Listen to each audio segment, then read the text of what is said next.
স্বামীকে তুই বলে সম্বোধন করলে বা স্বামীর গায়ে হাত তুললে কি হয় জানলে আপনি অবাক হয়ে যাবেন। প্রিয় ভাই এবং প্রিয় বোনেরা আমার, বিশেষ করে আমার প্রিয় বোনেরা, এই ভুলটি আপনি কখনোই করবেন না।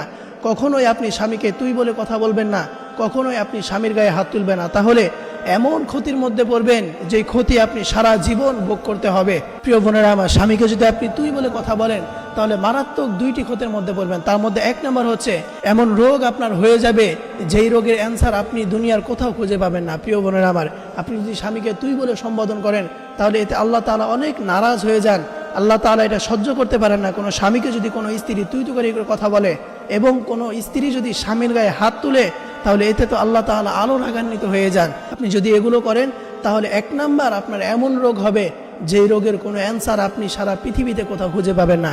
এবং দ্বিতীয় নাম্বারে কোনো স্ত্রী যদি স্বামীকে তুই বলে সম্বোধন করে বা স্বামীর গায়ে হাত তুলে তাহলে যে মারাত্মক ক্ষতি হবে যে পৃথিবীর কোথাও সে সম্মান পাবে না। আপনি স্বামীর সাথে খারাপ আচরণ করবেন, আপনি স্বামীকে রেখে আপনি নিজের বাড়িতে আসবেন, দেখবেন আপনার মা বাবা একটা সময় আপনাকে কটূক্তি কথা বলবে যে তুই যদি ভালোই হইতি তাহলে তোর স্বামী তোকে এমন করতো না।